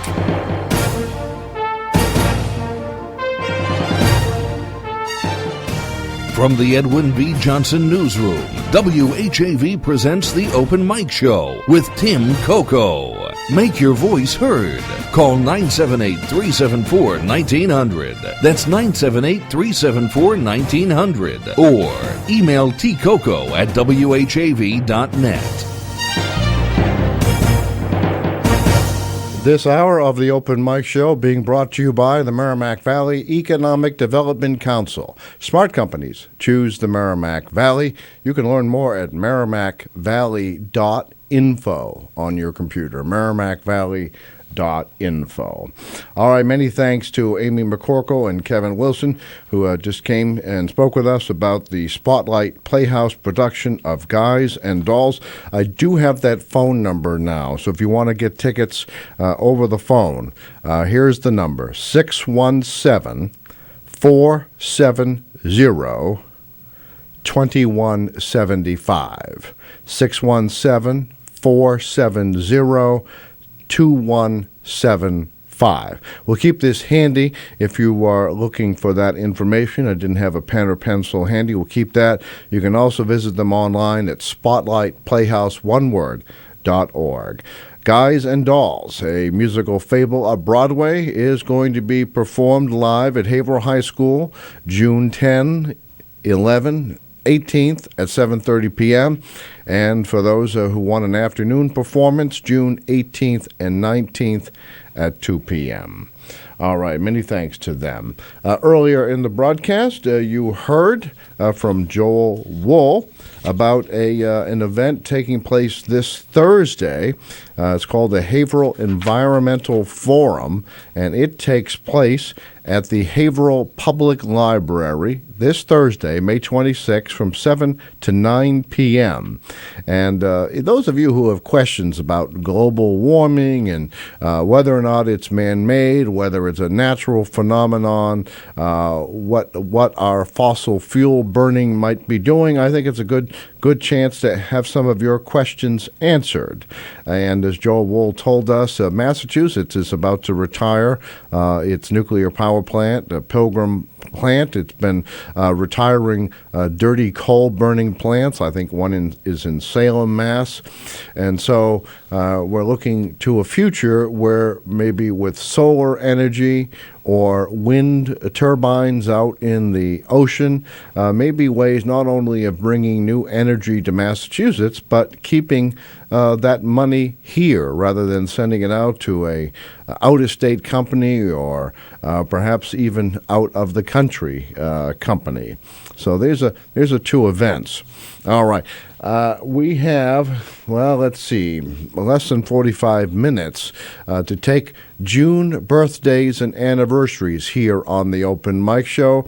You know, I keep hearing from people that they're too shy to call. Well, really, it's real easy. All you have to do is dial 978-374-1900, and you come on the air and you say, I want to wish a happy birthday to Jack. Or I want to wish a happy anniversary to Mabel and Jack. And that's all there is to it. Chris will take your call before it comes to me, take down the names of the recipients, and then at 8:15 tonight, we're going to draw the winner of the June birthdays and anniversaries, whichever one it turns out to be. And the recipient receives a letter from WHAV that you can use to redeem for a free 7-inch cake, choice of vanilla or chocolate, from Albee D's second-generation Italian bakery, 140 South Main Street, right here in Bradford. Now, we also have a trivia question out here for Whittier Birthplace. You can go to Whittier Birthplace absolutely free of charge. You can save the admission price, $5 or $3 for students or senior citizens. You can save that money by getting this free pass, which also lets you in to the Whittier Home Museum in Amesbury. Now, I hope by now you all know who John Greenleaf Whittier is, a famous Haverhill poet, one of the founders of the Republican Party. He was actually one of our state reps. He was born in 1807 right here in Haverhill. So his birthplace is 305 Whittier Road, right off Route 110 in Haverhill. About 1836, after his father passed away, he wanted to be closer to the Quaker Meeting House, so we're told, and he bought a home in Amesbury, the Whittier Home Museum today at 86 Friend Street, and both are open to the public. Matter of fact, in a couple of weeks, we're going to be having a few folks here talking about a new Whittier documentary appearing on Methuen Community Television. That we're going to have a little preview of that, and we're going to have some old friends here that are involved. So keep that in mind. Now, in order to win the free pass to John Greenleaf Whittier Birthplace, we have our Whittier Know question area. What do you know? Like, what do you know? What do you know? All right. Here's the current question. We didn't seem to get an answer to the first one. Actually, let me tell you what the first one was. Here was the question. In what year did Whittier publish his last collection of poetry? That collection was called At Sundown. He did that in 1890. Not long before his death, 1890. That's no longer our active question. Here's the question. At what age did John Greenleaf Whittier discover Robert Burns' poetry? Robert Burns. So if you can answer that question, then you will take away the free pass to John Greenleaf Whittier Birthplace in Haverhill and the Whittier Home Museum in Amesbury. And we still have another prize. $10 gift certificate to Kimball Tavern Antiques, corner of Salem and South Main Streets here in Bradford. Okay, here's the question. What band was Eric Clapton in when the album There's One in Every Crowd was produced? What band was Eric Clapton in during the time of the making of the album There's One in Every Crowd? That's the first part of the question. Second part of the question, name the other 5 bands Eric Clapton was in, and you could win a $10 gift certificate to Kimball Tavern Antiques, corner of Salem and South Main Streets. Now, I'm going to ask for our television viewers, Chris, if you could put up the photograph of one of the proprietors of Kimball Tavern Antiques. It's Craig Wood. We put this up last week, but we didn't have picture on Channel 22, and some of you may not have gone to our Facebook page where the video was there, or WHAV.tv. So here is a picture of Craig Wood holding this big bottle of Old Kerry ginger ale, extra dry ginger ale, no less. Old Kerry, there was an old bottling plant up off Broadway in Haverhill going toward Salem, New Hampshire, and they produced Old Kerry. And there it is. There's Craig with that bottle. Now, I wanted to explain why I was meeting with Craig. Craig is amazing. He recorded many open mic shows in the past. And unfortunately, WHAV did record open mic shows, but then erased many of those tapes. So really the only recordings of some really historic recordings of Bill Pike on the open mic. Bill Pike was host of this show for many years. Bill Pike on the open mic, or Lindsay Parker. And maybe later on they recorded when Jack Bevilacqua was there. We recorded everything that Jack did during my time. But it's turning over these recordings to us. Craig wanted to be sure we had them in time for the reunion of the radio stars.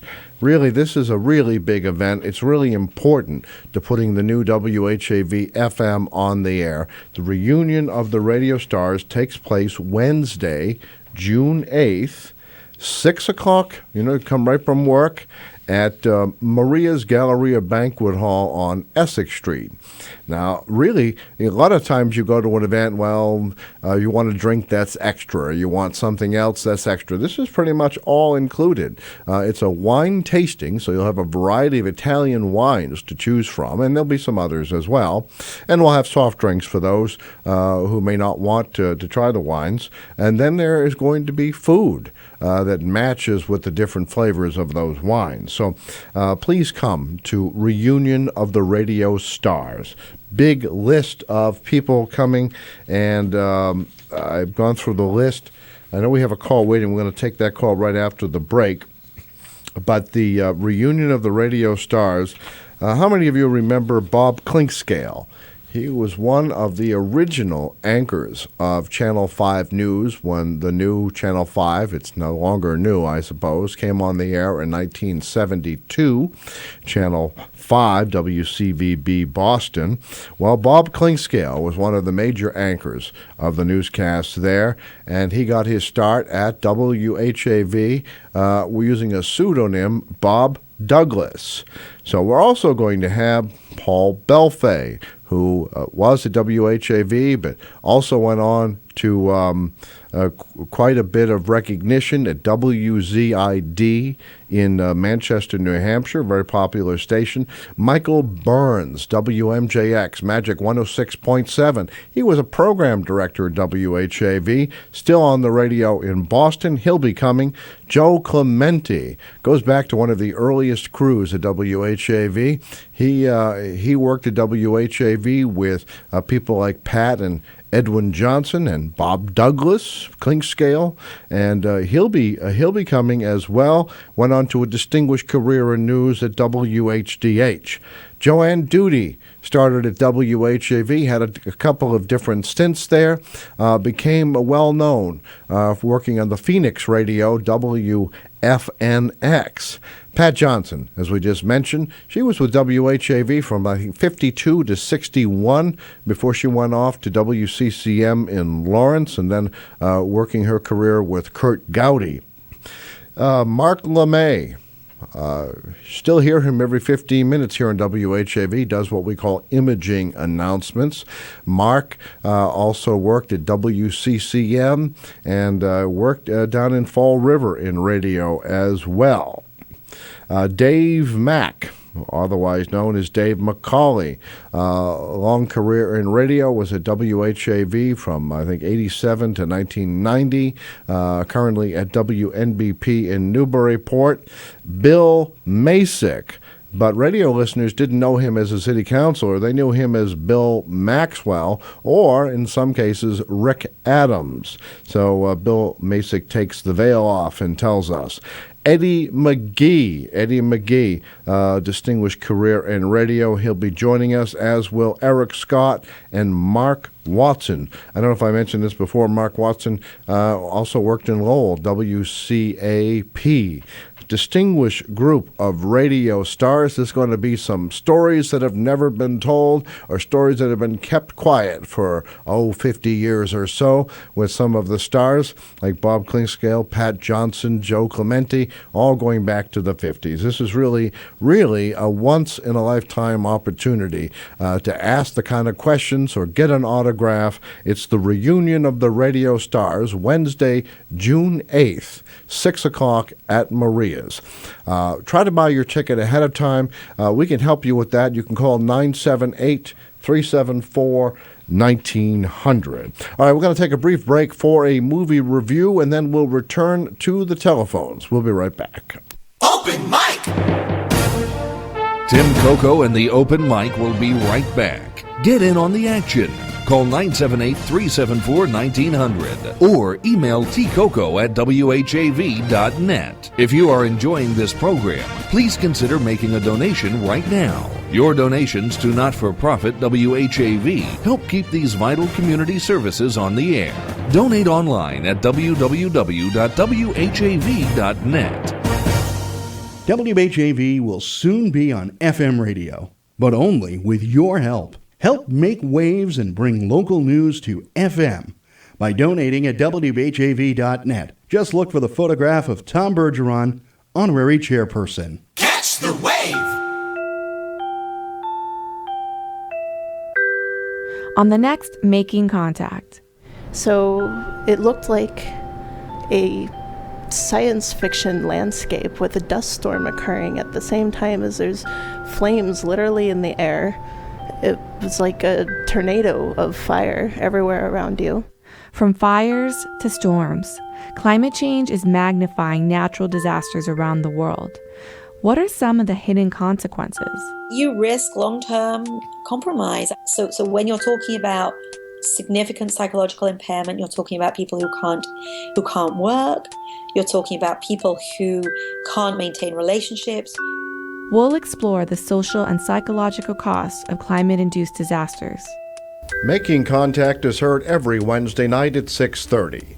Remember, only local radio can bring you such compelling features, but only WHAV does. This is Take Two Movie Review. I'm Mike Friend. This week, Marvelous. We have seen with the recent Batman v Superman misfire that the clustering of superheroes on screen can yield some pretty hideous results. Fortunately for Marvel fans, everything DC got wrong with their intra-hero conflict film, Marvel has gotten right in Captain America: Civil War. The movie opens with the Avengers on another mission, this time in Nigeria, which, despite having a positive outcome, leaves a trail of destruction similar to that in Sokovia at the end of Age of Ultron or Washington in Winter Soldier. Seeing a pattern, the UN decides to exert some oversight and bring the group under its authority. Tony Stark, Iron Man, and several other Avengers are okay with this. The captain, given prior experience, however, will have none of it, thus setting the stage for the internecine conflict in the context of a complex, globe-trotting revenge plot with roots in the Ultron movie. Marvel continues to bring character development, so important to the comic books and their fans, to the big screen, to the film's betterment, even though some more casual fans might question the seriousness surrounding superhero psychology. Co-directors the Russo brothers, Anthony and Joe, are responsible for a truly dazzling super battle between the two teams and go counter-formula by not putting it at the end of the film, allowing for a more human and thoughtful conclusion. Don't worry, the franchise will fill theaters next time out without the end-of-the-world cliffhanger ending. Captain America's Civil War is also playful throughout, with Robert Downey Jr.'s Tony Stark at his quipping best, yet, as with its predecessors, is not free of dark undercurrents. Familiarity with the Ultron and most recent Captain America films is recommended for maximum enjoyment, but it's a ride, even if you're not. This has been Take Two Movie Review. I'm Mike Friend. Catch up with us at Take2MovieReview.com and feed us back on our page on YouTube.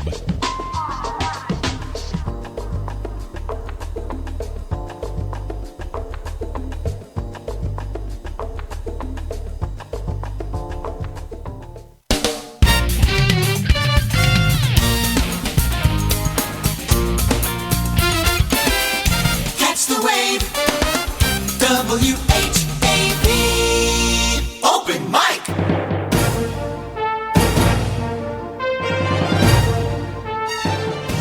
From the Edwin B. Johnson Newsroom, WHAV presents the Open Mic Show with Tim Coco. Make your voice heard. Call 978-374-1900. That's 978-374-1900. Or email tcoco@whav.net. This hour of Open Mic being brought to you by the Merrimack Valley Economic Development Council. Smart companies choose the Merrimack Valley. Learn more at merrimackvalley.info. Merrimack Valley, one word, .info. Okay, before we go to the phones, obviously there's been a big discussion about elections this year. And one of the little treasures I got at Kimball Tavern Antiques was this. These are my candidates, Johnson and Humphrey. Johnson and Humphrey. Don't we wish we were at simpler times now? Johnson Humphrey for the USA right here on this poster from Kimball Tavern Antiques. All right, let's go to the telephones. You are on the open mic. Good evening, Tim. How are you? Well, it's Jerry from Methuen, the show's environmental consultant. I know one of your guests very well. You do? Mr. Bill Masek. Oh, yes, for the reunion. Bill Maxwell. That's right, Bill Maxwell. And he's going to be there, huh? He's going to be there. He's actually three people. He's Bill Masek. One of the really, really excellent city council members in Haverhill, yeah. Well, I'm sure he'd appreciate your saying that. He was also known as Rick Adams. There was a question last week. I knew the answer, but I didn't come on because I wanted somebody else to get the answer. It was what was Whittier's first poem, and where was it published, I think. All right, yeah. The Exiles was the name of the poem. The Exiles' Departure, and it was published in the New Report Free Press. Okay, yeah, that was an earlier question we had. That's right. Did you get an answer to that? Yes, but I no longer remember. Maybe you answered it. No? Well, that's all right. Well, do you want a free pass to John Grinley of Whittier Birthplace? I'd like to get one. You know why? Because my wife and I are invited to Robert Frost's home up in Derry. Oh, okay. So you're going to go on a poet's tour. And I'd love to exchange 2 passes of Whittier's home to them when we go up there. Oh, isn't that nice? Well, that'd be wonderful if you want to be an ambassador for John Greenleaf Whittier. The ambassador. Yeah, we went up to we went up to hear the talk on frost. All right. No, actually, I think that's a great idea. So and really, I you're gave giving them- your gifts to Yeah, the curators. They asked for audience participation, so I told them a story about standing next to Frost at the, at the dedication of the Frost Elementary School in Lawrence. And okay. they were really impressed, and the trustee came over and said, "Gee, would you like to come someday and visit up here?" And I said, "Gee, I'd love to." So. Wonderful. But anyway, getting back to the question tonight, Whittier. I've read Snowbound. One of the greatest poems that I've ever read, and but his first, as I said, his first work was in 1826, I think it was the date. Was it 1826? His first poem. And he was only 19 at the time, and he was still working on the farm. So I just by a process of deduction, I think I'm saying that his influence by Robert Burns, the Scottish poet, was somewhere around the year 1824. Okay. Am I close? No. Let me see. Let me find that. All right. So let's see. I'm going to give away the answer, but yeah, you're pretty close. I know. I know that according to what I've read, he had while he was doing his farm chores, he actually had a book of poetry by Robert Burns in his pocket. That's right. While he was doing his farm chores. Yeah, Whittier always kept a copy of Burns' poetry in his pocket while doing his chores on the family farm. But he that's also right, yeah. Whittier saluted Burns later on. Whittier wrote a poem called "Burns" on receiving a sprig of heather in blossom. Yeah. So what do you know about the that? I kind of, you know what? You have to be really what you call a critical thinker to read Frost. Correct? Well, I guess there's something in Frost for everyone. You can take it at face value, or you can look at it more deeply. Yeah, there's not much more. It's mostly prose. Mostly prose, correct? Yeah, I mean, I have to say, I loved his kind of storytelling manner of poetry. Yeah. There's something about a wall that wants it down. Rhyme, there's not much rhyme in Frost's poetry. It's a lot of prose. No. Matter of fact, I mean, Whittier is probably one of the reasons Whittier doesn't date as well, is some people have described that the rhyming is kind of sing-songy. But I like the rhyme. I really like the rhyme, So that was one of the things. I think it's easier to remember than... Well, I mean, Whittier wrote in this poem on receiving a sprig of heather, "In smiles and tears, in sun and showers, the minstrel and the heather, the deathless singer and the flowers, he sang of life together." Isn't that nice? Oh, that's beautiful. Yeah. When this station goes on, I wish you would dedicate some time once in a while to our poets of this area. Well, that's an excellent suggestion, Jerry. Yeah, we've got so many good ones. Look, we got Longfellow, we got Thoreau, we've got Whittier, we've got Frost. Yeah, maybe we can find someone who'd be willing to host a kind of a literary show. And let me ask you this: the guy that would do a good job besides you is the guy that's in Florida. Oh, David Goswood, you've just been nominated. All right. Hey, yes. Jerry, let When's me he ask. Home? Jerry, let me ask you a question. There's an environmental forum. That sounds wonderful. This Thursday at the Haverhill Public Library. I would have to go during a matinee because, I don't. At 88, I don't get out at night much. All right, I understand. But I'm planning on going to one of the matinees. Oh, of the play, Guys and Dolls? Yeah, of the Environmental Forum. Oh, okay. I don't know if they have any. I don't know if this one. I'll Well, tell you what we certainly- might do. WHAV might be there to record it, so Yeah, I maybe we see. can time Yeah. shift it to a time Yeah, you can listen. the guys and dolls. I've got to see that. I got to see that really. Well, I got because to go there. you're a musician, so that makes sense. I was a singer. Yeah, singer. Yeah, that's and right. a musician. Yeah, I played bass fiddle. All right. Well, you they'd know. love to see you there, I'm sure. But anyway, speaking of the environment, we have no coal burning facilities in Massachusetts, and we have no nuclear now too. Plymouth is out, and the one up in Vermont is out too. They're shut down, right? That's right. Yankee, Vermont. Yankee is shut down, and the Salem Power Station is the last one. Well, there was one more down the Cape, but that's down. Yeah, the Salem one. What was that? Brayton Point or something? Braden Point, exactly. At the end of the channel. Right. Yeah, because they had some big oil spills.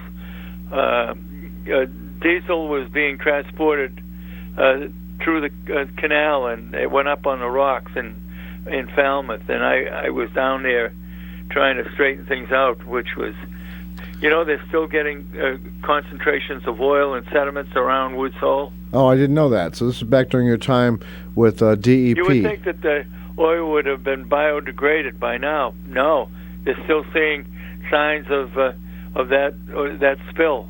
Wow. It happened twice. It was the barge, Florida, went up on the rocks, and Silver Beach in Falmouth. Hey, what year was that? I can't recall, but I know that it was. They used a material called Corexit, and that made it worse. It sunk into the sediments by using what's called Corexit, changed the density. Oh, I see. Yeah. So Like fracking, actually, like the guy was talking, the material that they pump in is the surfactant, and it changes the viscosity so that it can be pumped. I see. They make Actually, the that's the oil best less explanation. oily. It's the best explanation I've heard because I wasn't sure of it. Okay, I'm sorry, Jerry, but we have to go to news. But thank you very much for your input as always. And thank you for allowing me to give my input. And what a great program tonight. It's very, very busy tonight. All right. Well, thank you very much, Jerry. I really appreciate that. And I'm looking forward to the radio, the FM station, boy. Well, we're getting close. We're getting close. Thank you very much for being a member and a supporter. Thank you Okay, very much, thank Jerry. you. Take care. Bye-bye. Good night.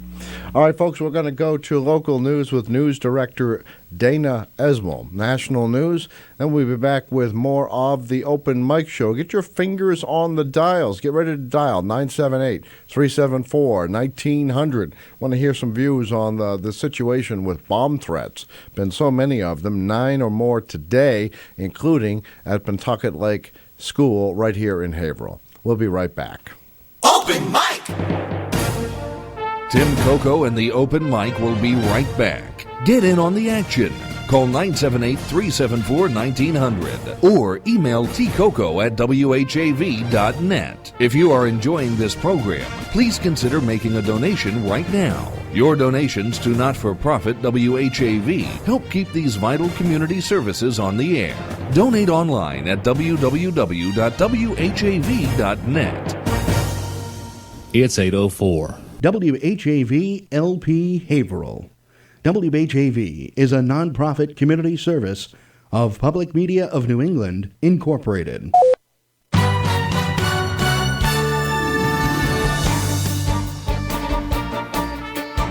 Here's what's happening in local news. 2 Merrimack Street parking areas could become hubs for continued downtown development. Haverhill City Councilors Tuesday night will be asked to bless a plan to invite developers to suggest reuses of the Herbert H. Goki Memorial Parking Deck and the Riverfront Promenade parking area adjacent to Haverhill Bank. As was done during the 1980s, developers would be invited to submit proposals to redevelop the former urban renewal parcels as long as they replace any lost parking spaces. The city could reject, accept, or suggest modifications to any proposals that might come forward. In one order before the City Council, Mayor James J. Fiorentini is asking the Council to declare surplus 4 city-owned lots making up the nearly 1-acre parking lot near Haverhill Bank. A second item is expected to be considered under a suspension of the rules to also allow proposals for the parking deck and contiguous parcels in front. Economic Development and Planning Director William Pillsbury Jr. plans to attend the council meeting to answer questions. Quote, "This is pointing us in the direction for major redevelopment," Pillsbury told WHAV this morning. Quote, "It starts the ball rolling, begins to retake some ground from the original urban renewal project of the 1970s, end quote. As WHAV reported last December, a draft Downtown Transformative District Initiative urban design plan suggested new residential commercial development extending or recommending cross streets to the riverfront and added parking, including a replacement parking deck. Further input was received during a series of open house gatherings. According to the draft plan, several privately owned parcels east of the riverfront promenade parking lot are also viewed as, quote, potential redevelopment sites. The Haverhill City Council meets at 7 p.m. Tuesday in Theodore A. Pelosi Jr. Council Chambers at Haverhill City Hall. There is more in-depth coverage at whav.net. 2 motorists are due in Haverhill District Court to face impaired driving charges following separate arrests Saturday by Haverhill Police. Mark Rivard, 53, of 182 Presidential Drive, Haverhill, was arrested at 1:32 p.m. Saturday at 140 River Street. He was charged with driving under the influence of liquor, second offense, and driving under the influence of drugs. Mary Lou Medlock, 51, of North Andover, was arrested at 11:46 p.m. Saturday on Shelley Road. She was charged with a single count of driving under the influence of liquor. 3 motorists arrested in Haverhill over the weekend on unlicensed driving charges, among others, are also due to appear in court. Heriberto Rivera Negron, 27, of 165 Winter Street, Haverhill, was arrested by Haverhill Police at 7:44 p.m. Sunday at 73 White Street. He was charged with driving with a suspended license and operating a motor vehicle without an inspection sticker. Luis Miguel Santiago, 29, of Lawrence, was arrested at 11:48 a.m. Saturday at 31 Fifth Avenue. He was charged with driving with a revoked license and a number plate violation. Jason Panabianco, 19, of North Reading, was arrested at 1:34 p.m. Friday on Main Street. He was charged with driving with a suspended license, failure to stop or yield, and not having a license in possession. In other police news, 2 Haverhill men arrested separately by Haverhill Police Friday on assault charges were due to appear in district court. Jared Gonzalez, 22, of 5 7th Avenue, Haverhill, was arrested at 12:15 p.m. Friday on Cedar Street. He was charged with assault with a dangerous weapon, threat to commit a crime, and disturbing the peace. David Haskell, 24, of 7 Rose Street, Haverhill, was arrested at 12:12 p.m. Friday at 395 Main Street. He was charged with assault with a dangerous weapon and disturbing the peace. In community notes, Historic New England plans to celebrate completion of a major project at its Haverhill collection of New England decorative arts and furnishings. The group plans public events during the 3rd week in June, and Wednesday, June 22nd, is Haverhill Day at 151 Essex Street, Haverhill. A ceremony begins at 10 a.m. with a brief presentation and update. Quote, "After 2 years of moving, cleaning, cataloging, photographing, and renovating, we want to reintroduce our newly upgraded home," a statement said. The Haverhill facility is home to tens of thousands of objects, including furniture, textiles, publications, and more. It also serves as headquarters for Historic New England's curatorial and conservation experts. Historic New England was founded in 1910 by William Sumner Appleton as the Society for the Preservation of New England Antiquities. It owns a variety of historic homes and buildings throughout all 6 New England states. Remember, WHAV is the only Haverhill-based news source, and it's always free. In the Edwin V. Johnson newsroom, this is Dana Esmel. From Feature Story News in Washington, I'm Rebecca Foster. Results in Austria's presidential election are finalized, and the far-right candidate has lost to an independent. It was the election all of Europe was watching because it could have produced the European Union's first far-right head of state. Our Europe correspondent Kevin Ozebek has the latest from Brussels. Now that all the votes have been tallied, independent candidate Alexander Van der Bellen can declare victory. The numbers show he just narrowly beat out far-right candidate Norbert Hofer. Norbert Hofer ran a campaign against immigration. Last year, Austria saw 90,000 asylum seekers enter the country as Europe faces its worst refugee crisis since World War II. Alexander Van der Bellen ran on a pro-European Union platform. The United Nations has condemned the bombings of 2 government areas of Syria, which have killed at least 78 people. The Islamic State group has claimed responsibility for the attacks. Nick Harper reports from UN headquarters in New York. The multiple attacks were well coordinated and well timed. 3 bombs set off in a bus station in the city of Tartus, 4 in a residential area of Jabla. Tartus has a large military garrison in the city and has so far escaped much of the conflict over the last 5 years. Jabla is considered a stronghold of Syrian President Bashar al-Assad. It's believed IS targeted the Alawite community, the president's Shia sect.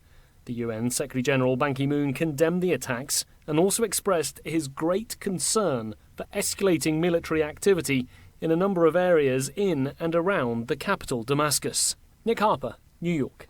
The U.S. has lifted a decades-long arms embargo on Vietnam during President Obama's trip to the capital, Hanoi.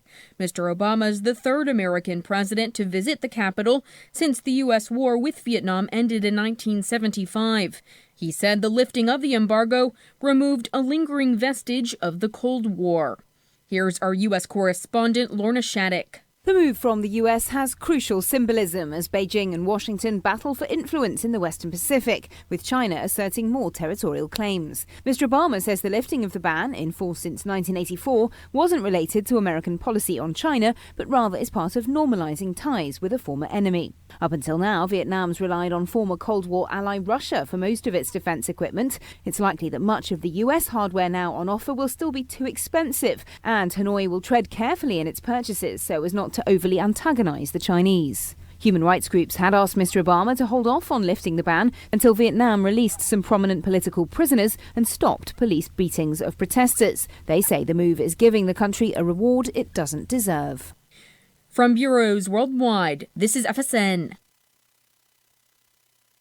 Wave weather. I'm WHAV meteorologist Gary Best with wave weather. It'll become partly to mostly cloudy during the night with a few overnight showers, low temperature, low 50s. During the day Tuesday, lots of clouds, a few showers around, high temperature into the mid-60s, partial clearing at night, 50s, and a much warmer day on Wednesday, summer-like, with sun and clouds and about 80 to 85. This is Gary Best. Your next wave weather is coming up in 30 minutes. The Edwin V. Johnson Newsroom turns out local programs every day and night. Tune in for local news, Community Spotlight, and the Open Mic Show. WHAV is the only Haverhill-based news source, and it's always free. This is Pacifica Radio for the Merrimack Valley. WHAV LP Haverhill. Listener-supported community radio. Catch the wave, WHAV.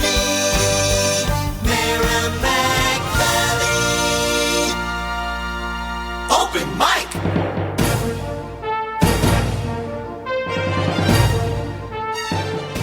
From the Edwin V. Johnson Newsroom, WHAV presents the Open Mic Show with Tim Coco. Make your voice heard.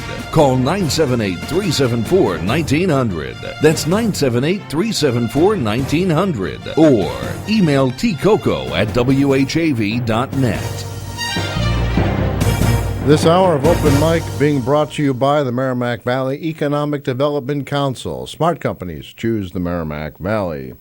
All right, I neglected to tell you that if you are shy, you can't win any prizes this way, but if you're shy and you want to get me a note, you can email me directly at tcoco, TCOCO, at whav.net, or you can use the message board below the TV screen at whav.tv, as David Goudswood did. It says no. I'm assuming he is saying no to reading poetry. Sorry, Jerry, but it looks like David Goudswood has declined that very prestigious assignment here on WHAV.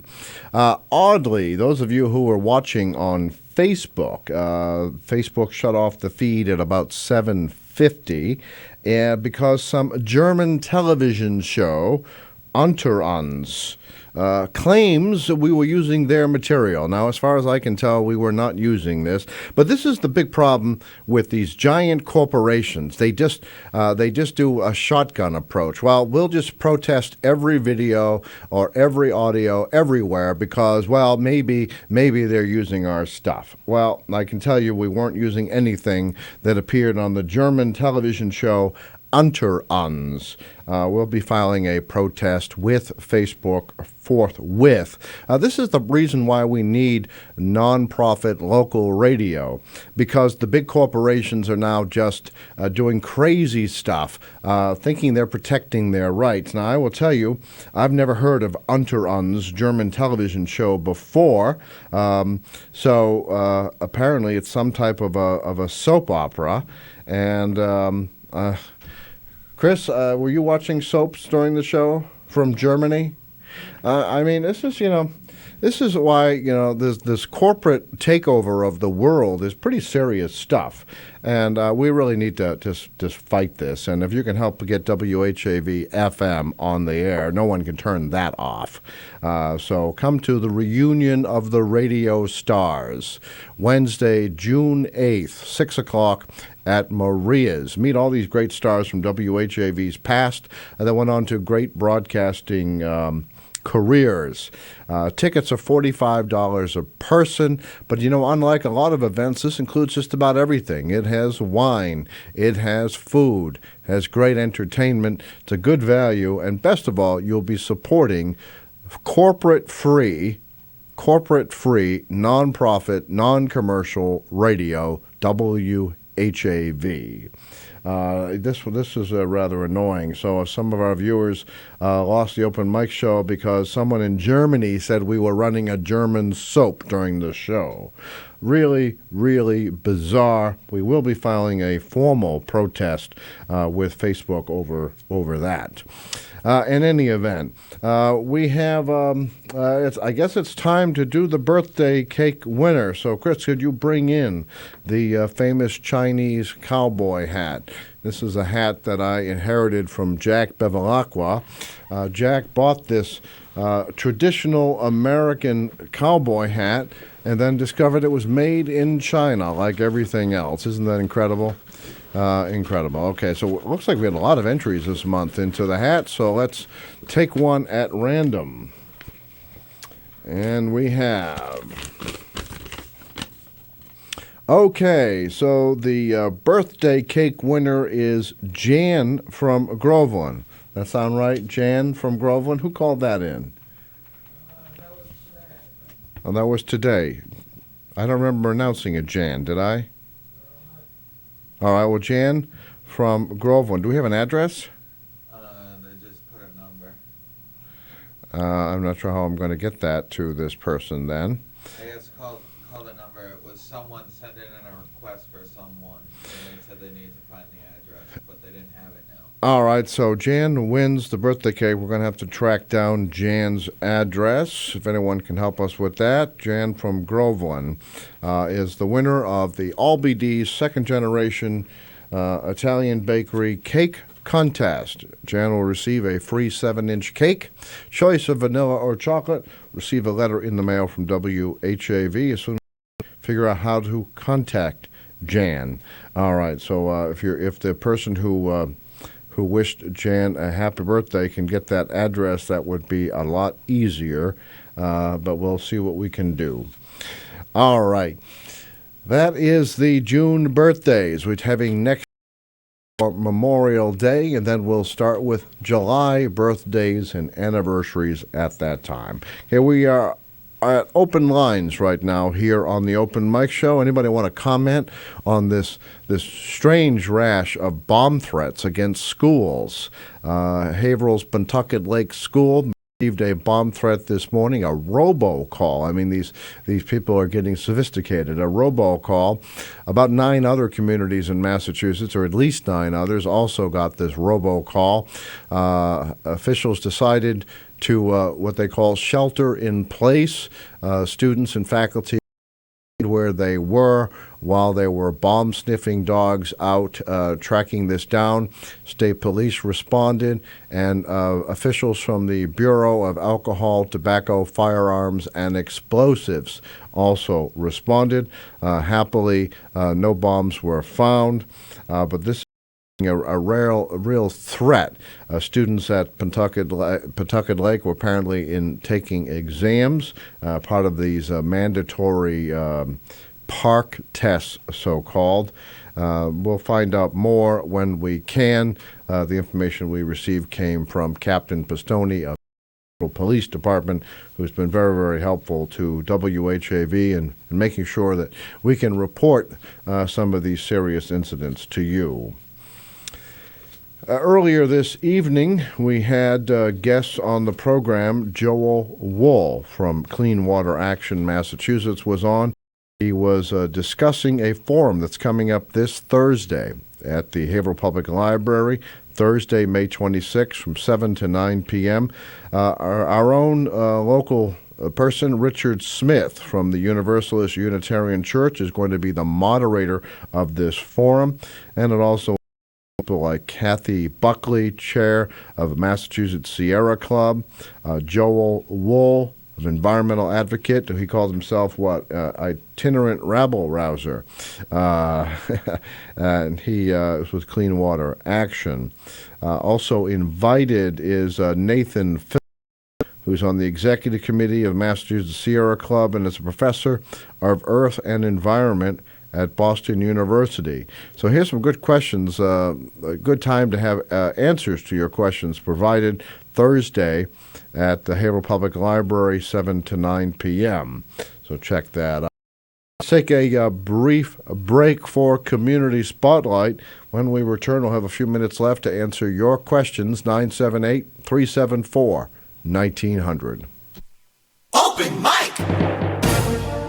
Tim Coco and the Open Mic will be right back. Get in on the action.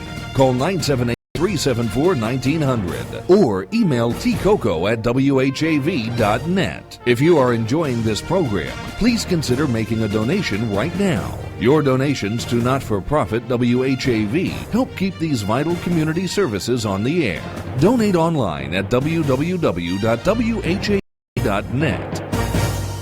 This is Pacifica Radio for the Merrimack Valley, WHAV. Catch the wave! This is Tom Hartman inviting you to tune into the Tom Hartman program on WHAV every weekday beginning at noon. I'm here 3 hours a day, 5 days a week, taking your calls live and providing all the news you need to know. The Tom Hartman is your media support group for We the People. Again, please join me weekdays beginning at noon right here on WHAV. Remember, only local radio can bring you this progressive talk opportunity, but only WHAV does. Community Spotlight. The Haverhill Council on Aging is offering a trip to the Peabody Museum to see the exhibit Asia and Amsterdam, the Culture of Luxury in the Golden Age. The trip is planned for Wednesday, June 1st. The Peabody Essex Museum and Rijksmuseum Amsterdam are co-organizers of this exhibition of 170 Asian and Dutch works of art. The exhibit demonstrates the transformative impact luxuries had on Dutch art and life in the 17th century. The trip costs $40, and for more information, contact Kathy Bresnahan or Rita Labella at 978-374-2390.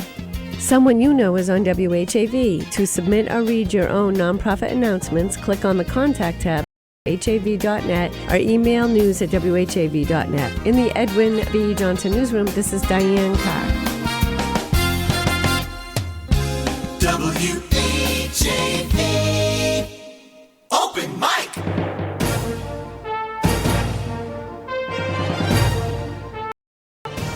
From the Edwin V. Johnson Newsroom, WHAV presents the Open Mic Show with Tim Coco. Make your voice heard. Call 978-374-1900. That's 978-374-1900. Or email tcoco@WHAV.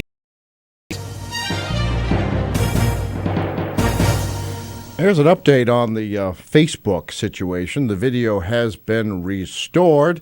Facebook immediately accepted the explanation that we weren't running a German soap opera during the show. But interestingly, there were some comments. Lewis wrote, Corellis Jewelers, time for your convenience. How many people remember the Corellis Jewelers on WHAV? Corellis Jewelers time is now 8:25. K-A-R-E-L-I-S. Corellis Jewelers in downtown Haverhill. All right, Lewis also wanted to remember who worked at WHAV at night, who had previously worked in the window of the Statler Building, WVDA or WEZE. Paul Belfay, who's coming on the program, who's coming to our reunion of the Radio Stars, told Lewis that it was Earl Guinan. That's correct. So very happy to hear that. All right, let's go to the phones. You are on the Open Mic Show. You are on the Open Mic Show. Hello, Tim? Yes. Corporal reporting in. Corporal, how are you? How you doing? Good. June 8th there. What's that for now? All right, so thank you for asking. It's the reunion of the Radio Stars. Some great names from WHAV's past are coming all the way back to Haverhill to help us raise money to put the new FM on the air. And you might know these names. Bob Clinkscale, who is on Channel 5. Michael Burns, who's still at Magic 106.7. Paul Belfay was at WZID. That's going to be quite the night then, huh? Yeah, we're going to have three people from the 1950s here. What time does that start? 6 o'clock. Starts at 6? Wednesday, June 8th. June 8th, $45? $45 a person, but it includes, like a lot of things that don't. This includes the wine, it includes the food, it includes the entertainment. I think it's going to be a great time. What's going to be there for food? Well, they're going to match the food to the different kinds of wines. Presumably, it'll also go well with soft drinks if someone doesn't want wine. But I understand it's going to. I don't want to jump ahead of the chef, but I understand lots of different kinds of meats and vegetable options and so on to pair. They call it, I guess. Pair. Do we have to pay ahead of time? We can accept it at the door if we're not sold out. That's there is a limit of how many people can be allowed per fire department. Where can I buy rules. a ticket? Well, I'll tell you what. I mean, if you, we'll reserve your ticket. How's that? Oh yeah, I'm gonna be there. Why can I purchase a ticket ahead of time? Or? Well, you can if you. It's possible to do it online, or we can take a credit card over the phone, or whichever works best for you. Otherwise, we can just hold it at the door. All right, who do I call for the credit card part? All right. Chris has credit cards forms right there. He can actually, if you stay on the line, he can take your call back, and he can fill out a credit card if that works. And then he'll mail me some confirmation? Yeah, we could do that. We could do that. So why don't you stay on the line, and then Chris will take your information. How's that? Oh, that sounds fair enough. Well, thank you very much. Good to have another celebrity, the Corporal. Another celebrity. That was in the past. All right, so you're now Major. Major Boucher is coming. Well, they had I was medically retired, and that Hanscom Air Force Base, the retirement club office, had me down as, instead of CPLC,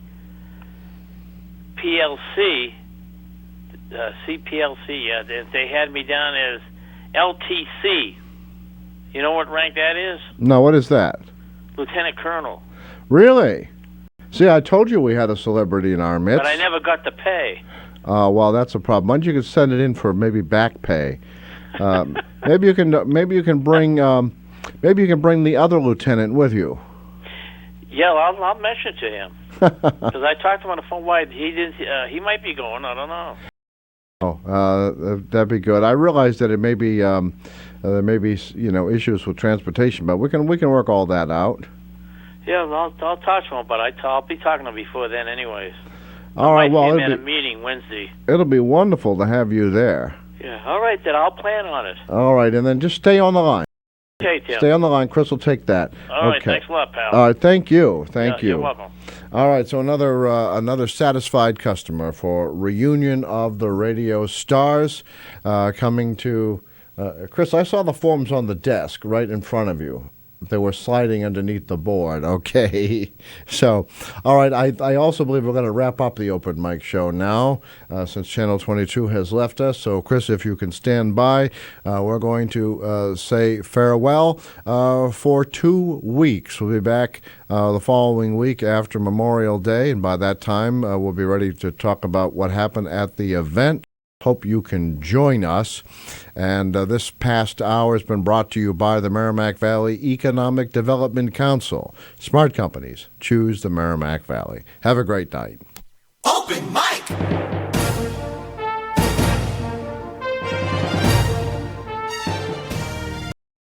Go live on the open mic again next Monday night at 6:30. The opinions expressed on the open mic show are not necessarily those of WHAV, its underwriters, or affiliated stations. The open mic show came to you from the Edwin V. Johnson Newsroom.